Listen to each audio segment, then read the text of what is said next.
May 28, 1940. The Reich Ministry in Berlin. The atmosphere was thick with arrogance. Reich Marshal Hermann Goering slammed an intelligence report onto his desk with undisguised contempt. The paper detailed a seemingly insane request from President Franklin Roosevelt to the U.S. Congress. He was calling for an unprecedented expansion of American aircraft production. The target?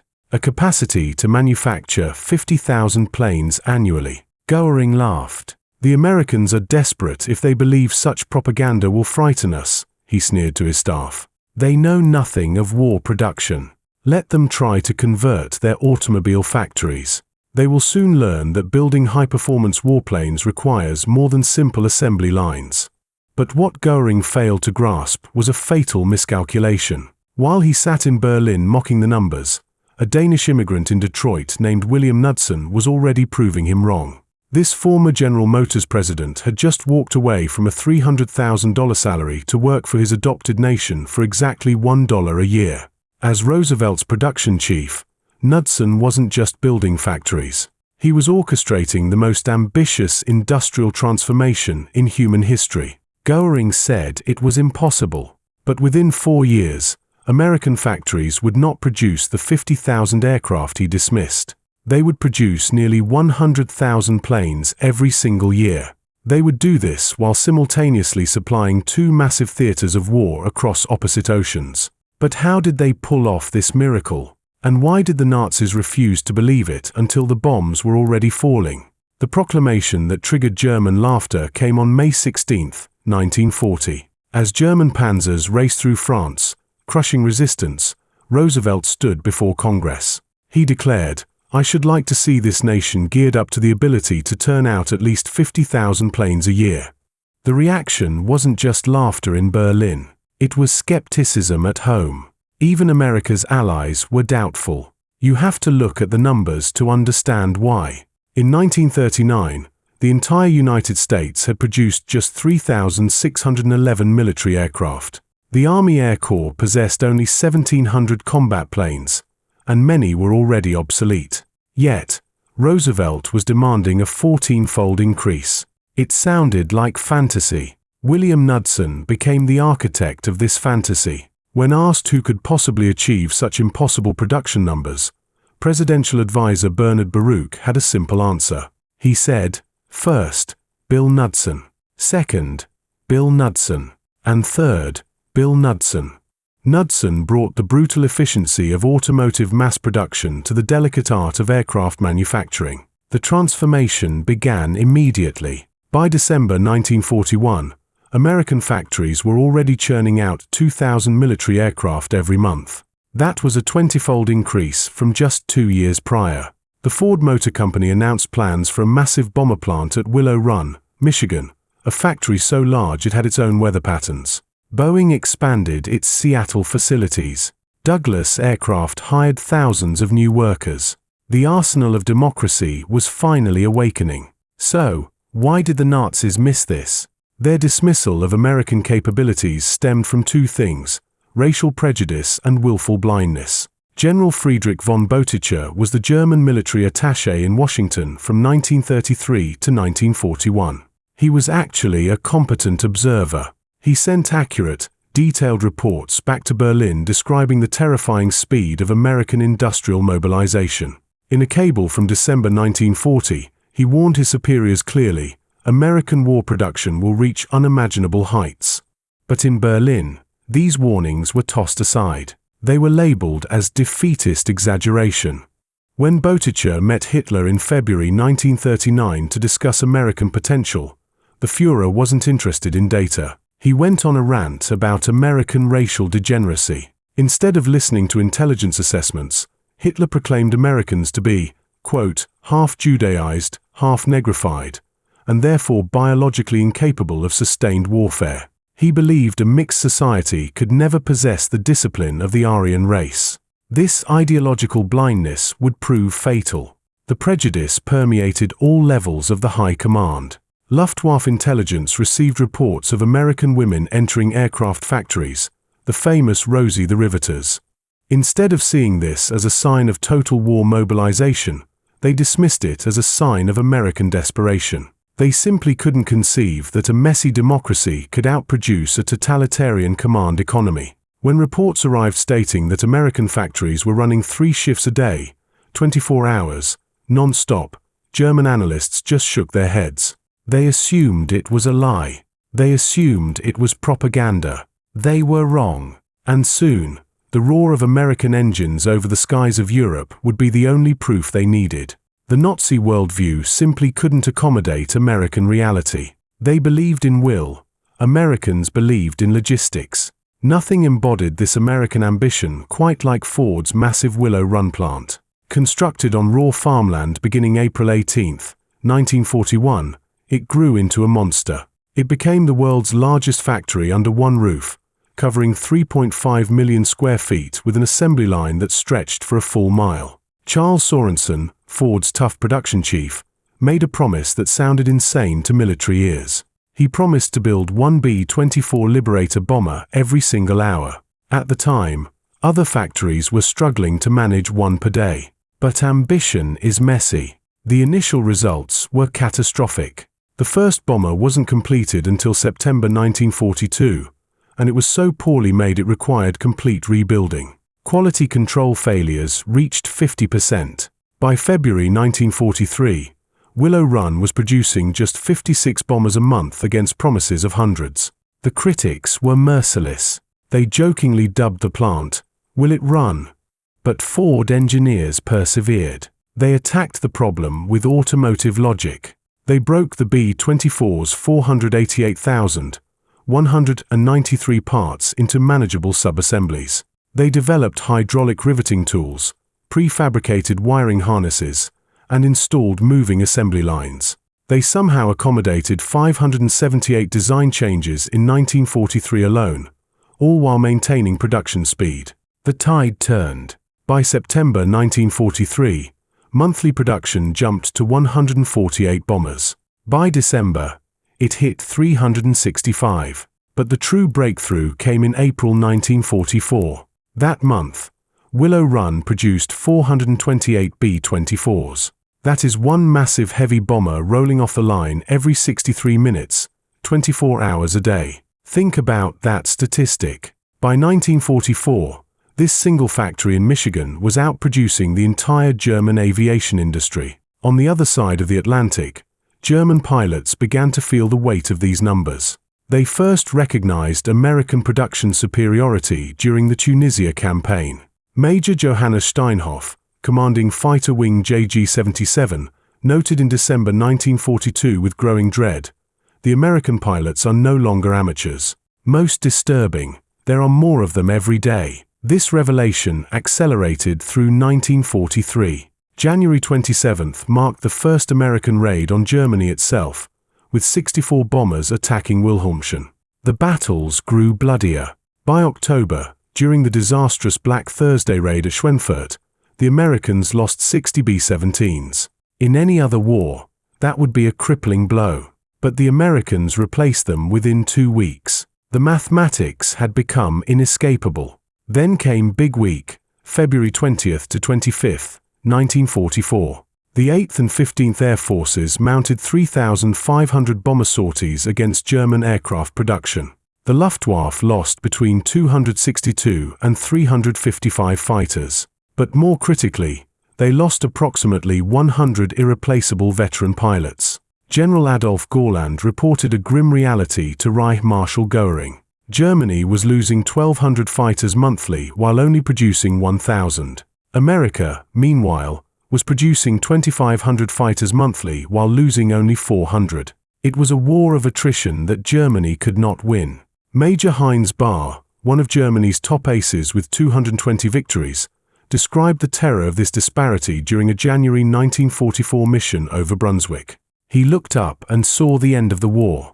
The bomber stream stretched from horizon to horizon, he recalled. There were at least 700 flying fortresses and liberators. We were 8 fighters against hundreds. It was hopeless. By 1944, American aircraft production had reached staggering proportions. In that year alone, factories churned out 96,270 aircraft. This included over 16,000 four-engine bombers and nearly 36,000 fighters. Let that sink in. This single year's production exceeded Germany's entire wartime output of approximately 94,000 aircraft. But the disparity went far beyond simple arithmetic. It was about lethality. Each American heavy bomber carried up to 13.50 caliber machine guns along with thousands of rounds of ammunition. In contrast, German fighters were increasingly launching with only partial ammunition loads due to shortages. American bombers featured powered turrets, advanced Norden bomb sights, and sophisticated electronic navigation equipment. German fighters, by this stage, often lacked even functioning radios. The industrial giants were moving at breakneck speed. Boeing's Plant 2 in Seattle was producing 16 B-17 Flying Fortresses every single day by May 1944. Douglas Aircraft, a company that had employed just 68 people in 1936, had grown into an empire of 167,000 workers across 9 facilities. North American Aviation was churning out 500 P-51 Mustangs every month. Lockheed achieved the impossible, producing 1 P-38 Lightning every 90 minutes, all while implementing over 2,000 combat-driven design modifications on the fly. Supporting industries matched this relentless pace. General Motors produced nearly 58,000 aircraft engines under license. Packard built over 55,000 legendary Rolls-Royce Merlins. Alcoa increased its aluminum output by 600%. Dow Chemical saw its magnesium production explode from £6 million annually to $333 million. However, the true transformation of America's workforce was social, and it completely shattered Nazi preconceptions. Women, who comprised less than 1% of aircraft workers in 1941, represented 65% of the workforce by 1943. There were 310,000 women working in the aircraft industry alone. At the Douglas plant in Long Beach, over 22,000 of the 41,000 employees were women. This is where we meet Rose Monroe, the real-life inspiration for Rosie the Riveter. Working at Willow Run, she drove 3,000 rivets per shift with 99.5% accuracy. Women inspectors at Douglas reduced defect rates from 3.2% down to a microscopic 0.3%. Ford even redesigned tools to fit smaller hands, which inadvertently improved overall efficiency. Lighter pneumatic tools reduced fatigue, while better-positioned workstations decreased injuries. German intelligence, blinded by their own ideology, interpreted this female employment as a sign of desperation. A captured Luftwaffe report dismissed these workers as temporary untrained labor, predicting a total collapse in quality. They were wrong. Instead, precision improved. Women excelled at detailed work, wiring, instrument calibration, and inspection. Their integration represented democratic strength, not weakness. As American production soared into the stratosphere, Germany retreated further into fantasy. Desperation breeds strange strategies. In February 1944, Goering authorized the Jagerstab program. The plan was to disperse production into 729 underground facilities, relying heavily on slave labor. The most infamous was the Mittelwerk complex. It employed 60,000 prisoners in horrific conditions, with 20,000 dying from starvation and exhaustion. But slave labor makes for poor manufacturing. These underground factories often produced more defects than usable aircraft. Prisoners bravely sabotaged components, loosening screws and cutting wires. Transportation between these dispersed caves caused endless delays, and quality control collapsed entirely. The entire Mittelwerk complex, despite its suffering, produced fewer reliable engines monthly than Ford's single plant in Chicago. Meanwhile, American innovation was accelerating into the future. Boeing developed a modular construction system for the B-29 Superfortress across 4 massive facilities with completely interchangeable parts. The B-29 was a technological marvel. While the original text cited a lower cost, the reality was even more staggering. Each pressurized B-29 cost over $600,000, the most expensive weapons project of the war. It incorporated remote-controlled turrets and analog computers that Germany couldn't match even in prototypes. By early 1945, America was producing 100 of these giants every month. The culmination of this production power was demonstrated on June 6, 1944. D-Day. The invasion employed 11,590 Allied aircraft against just 319 German sorties. That is a 36-to-1 superiority. This wasn't just a tactical advantage. It was industrial annihilation. Between January and May 1944, preparatory bombing dropped 145,000 tons of explosives on German targets. That figure exceeded all German bombing of Britain throughout the entire war. Transport aircraft delivered 3 airborne divisions in a single day, using more planes than Germany's entire transport fleet ever possessed. By December 1944, the skies belonged to America. Single raids involved 1,200 bombers escorted by 900 fighters. The P-51 Mustang was the game changer. It possessed the range to reach Poland, the performance to match any opponent, and it existed in quantities that made individual losses irrelevant. German pilots called them Indians, because they seemed to be swarming everywhere simultaneously. As defeat approached, even the Nazi leadership was forced to acknowledge the production catastrophe. In December 1944, Joseph Goebbels wrote in his diary with bitter realization, "Goering's promises about Luftwaffe superiority now seem like criminal delusions. We fight the world's greatest industrial power with nothing but rhetoric." Field Marshal Rommel told his staff before D-Day, "The Americans can lose 10 tanks for every one we destroy and still overwhelm us. When they land, they will come with such material superiority that no position can hold." Even Hitler, in his final days, admitted the truth to Albert Speer in January 1945. He said, "We should have listened to Boutich's reports. Their industrial potential was decisive. While we built hundreds, they built tens of thousands." Albert Speer later testified that American bombing reduced German production by 35% for tanks, 31% for aircraft, and 42% for trucks. He stated unequivocally, "The American attacks, which followed a definite system of assault on industrial targets, caused the breakdown of German armaments." In the end, the war was decided not just on the battlefield, but on the assembly line. Germany's deployment of the Messerschmitt Me 262 jet fighter in mid-1944 represented genuine, terrifying innovation. Capable of speeds 100 miles per hour faster than any Allied piston-engine fighter, it was a technological marvel. Hitler and Goering clung to the belief that this wonder weapon could miraculously restore air superiority, even in the face of overwhelming numerical inferiority. But a weapon is only as good as the industry behind it. Germany produced just 1,430 Me 262s in total, and due to fuel shortages and pilot attrition, never more than 200 were operational at any one time.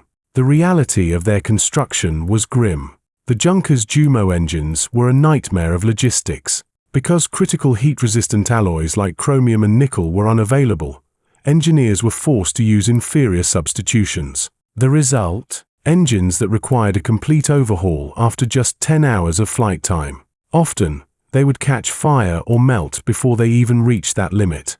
America, meanwhile, had begun its own jet development back in 1942, but with a completely different philosophy. While the early Bell P-59 proved inferior to German jets, Lockheed's P-80 Shooting Star was a different beast. Superior to any German jet, it entered production before the war's end. Here lies the crucial difference.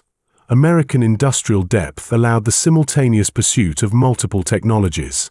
They could mass-produce thousands of P-51s to win the war today, while simultaneously developing next-generation jets for tomorrow. This was a luxury Germany simply couldn't afford.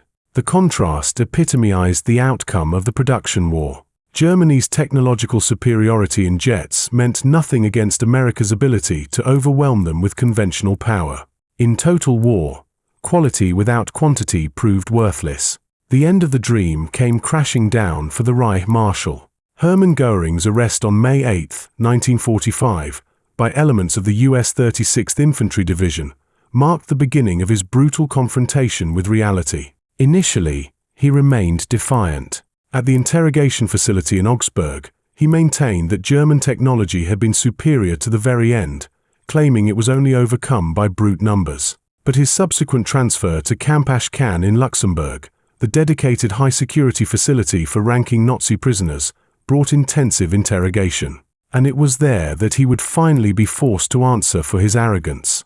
In July 1945, amidst the ruins of the Third Reich, Major Ken Heckler conducted extensive interviews with Hermann Goering. He documented the Reich Marshal's painful, evolving recognition of American industrial superiority. "I knew American industrial potential was great," Goering admitted to Heckler, his voice lower than usual. "But the execution exceeded my worst fears. That single factory at Willow Run produced more aircraft than our entire bomber force at peak production.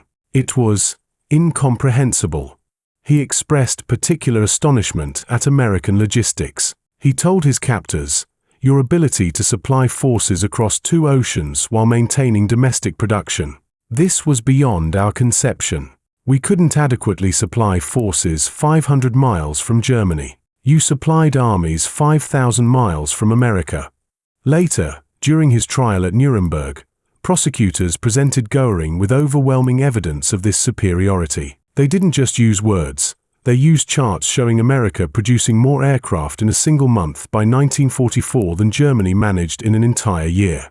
They played films of Willow Run's assembly lines while listing German cities destroyed by bombers from that very factory. Goering's testimony on March 14, 1946, revealed his struggle to grasp the scale of his failure. He stated, "I believed the economic and technical potential of the United States to be unusually great, particularly the Air Force. But I never imagined they could increase aircraft production 100-fold in 4 years. Such growth seemed physically impossible." Prison psychologist Gustav Gilbert documented Goering's obsession with these statistics in his cell. Goering repeatedly calculated ratios, comparing single American factories to entire sectors of German production. He seemed particularly fixated on Willow Run, reportedly calling it, "that damned factory that broke our backs." When shown the final tally, that America had produced 812,615 aircraft engines versus Germany's 241,000, Goering simply stared at the figures in silence. The mathematical reality of defeat was undeniable. The scope of this transformation remains staggering even today. From a tiny force of 3,611 military aircraft in 1940, America produced nearly 300,000 by the war's end. This included over 97,000 bombers and 99,000 fighters. But this represented not just quantity. It was a systemic superiority in every aspect of production. At its peak, 2 million Americans worked in aircraft production. This workforce featured unprecedented diversity: women, African Americans, Mexican Americans, Native Americans, disabled workers, teenagers, and elderly citizens. This democratic mobilization achieved what totalitarian command could not: voluntary cooperation that exceeded forced labor's output by every metric. The workforce that entered factories in 1941, knowing nothing about aircraft, emerged in 1945 as the world's most skilled aviation workers. They didn't just build planes, they revolutionized manufacturing itself. Statistical quality control, developed for bomber production, became standard industrial practice worldwide. The automation principles pioneered at Willow Run transformed global manufacturing forever. There is a direct line through history here. The engineers who designed bomber assembly lines would later apply those principles to the space race. The women who riveted B-24s would raise the children who walked on the moon. The production miracle didn't end with victory. It launched the American century. The financial dimensions defied economic orthodoxy. Aircraft production consumed $45 billion in 1940s currency, equivalent to $800 billion today. The B-29 program alone cost more than the Manhattan Project. Yet, rather than bankrupting America, war production created unprecedented prosperity. Unemployment, which had plagued the Depression decade, vanished completely. Personal income doubled between 1940 and 1945. Incredibly, war bond sales by the workers themselves financed much of this expansion. Willow Run workers alone purchased $45 million in bonds, effectively funding their own factories' operations. Germany, conversely, consumed 40% of its entire industrial capacity for aircraft production by 1944, yet produced less than half of the American output. Their reliance on slave labor proved catastrophically counterproductive. Sabotage was endemic. Quality collapsed. Productivity per German worker actually declined after 1943, while American productivity increased by 300%. In the end, the infrastructure built for war became the foundation for post-war prosperity. Aluminum smelters built for bombers began producing materials for suburban housing. Chemical plants that made aviation fuel created plastics for consumer goods. Machine tool factories that equipped aircraft plants retooled American industry for global dominance. Beyond raw production lay organizational excellence. The Nazis believed that a dictatorship was the most efficient way to run a war. They were wrong. A free people, united by a common purpose and armed with American industry, proved to be the most powerful force in human history. The sheer scale of this effort required a nervous system. The War Production Board didn't just give orders, they seamlessly coordinated 184,000 different companies. Early IBM punch-card machines, the ancestors of modern computers, tracked millions of individual components across thousands of suppliers, ensuring that the right part arrived at the right factory at the exact right moment. Meanwhile, America weaponized its best minds. MIT's radiation laboratory employed 4,000 scientists to develop advanced radar and navigation systems. This gave American bombers all-weather capability. While the Luftwaffe was often grounded by fog or storms, American planes could fly, see, and bomb through the clouds. But perhaps the greatest American advantage was adaptability. When combat revealed that the B-17 was vulnerable to frontal attacks, Boeing didn't waste months in committee meetings. They designed and installed powered chin turrets within just 60 days. When Pacific operations required extended range, Consolidated Aircraft modified their B-24s right on the assembly line without stopping production.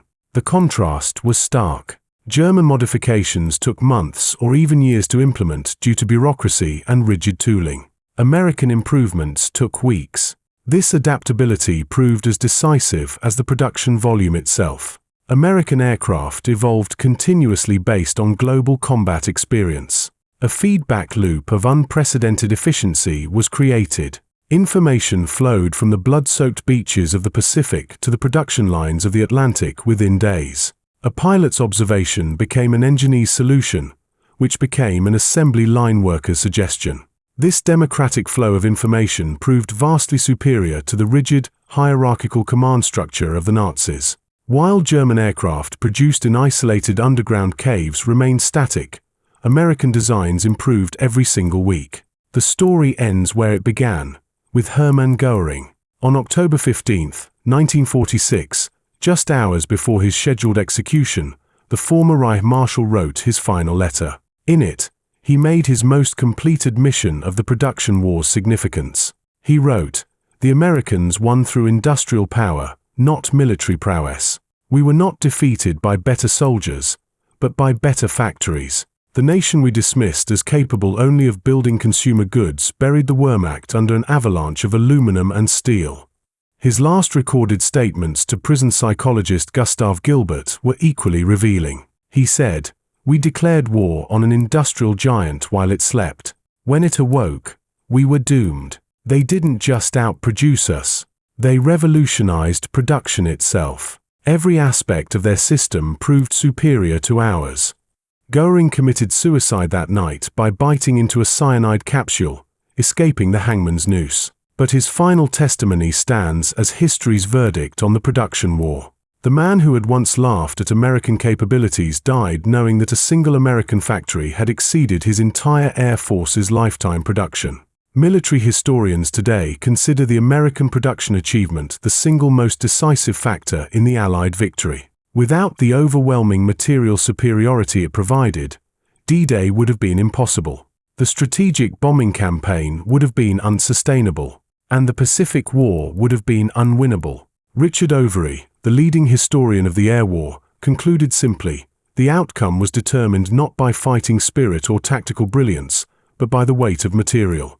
The Allies won because they buried their enemies under an avalanche of production. The numbers, the wreckage, and the history books support this assessment absolutely. By 1944, The statistics were simply unbelievable. America alone was producing more military aircraft than the rest of the world combined, Axis and Allies put together. This wasn't just incremental superiority, it was order of magnitude dominance. Germany faced not just defeat, but total obliteration. Yet, the significance of this production miracle transcended military victory. It was a vindication of the democratic experiment. It proved democracy's superiority to dictatorship, freedom's advantage over tyranny, and the strength of voluntary cooperation over forced obedience. The workers who achieved this transformation were not slaves or conscripts.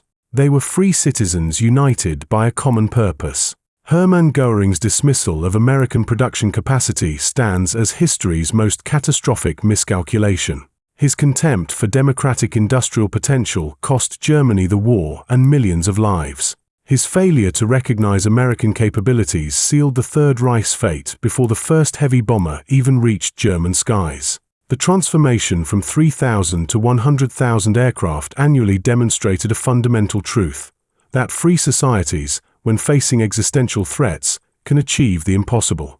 American workers didn't just meet Roosevelt's impossible goal, they doubled it.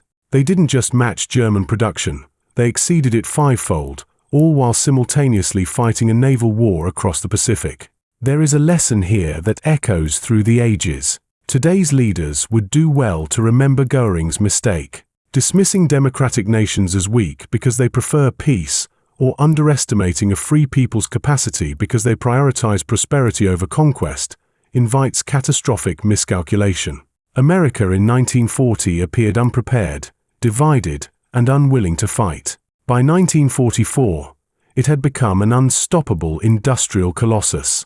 The arsenal of democracy proved that production lines could be as decisive as front lines. It proved that assembly workers were as crucial as soldiers, and that industrial mobilization could determine victory just as surely as military strategy. Goering learned this lesson too late, at the cost of his nation's destruction. From his dismissive laughter at Roosevelt's announcement in May 1940, to his suicide at Nuremberg in October 1946, Hermann Goering's journey traced the arc of Nazi Germany's ruin. His contempt for American production became the epitaph for the Third Reich, a regime that confused ideology with capability, that mistook tyranny for strength, and that arrogantly believed racial mythology could overcome industrial mathematics. The Reich Marshal, who had scoffed at American aircraft, died knowing that American factories had produced more planes in 1944 alone than Germany managed throughout the entire war. His mockery became history's most expensive joke, paid for in the currency of total defeat. The final tally tells the story. America produced 295,959 military aircraft. Germany produced 94,677.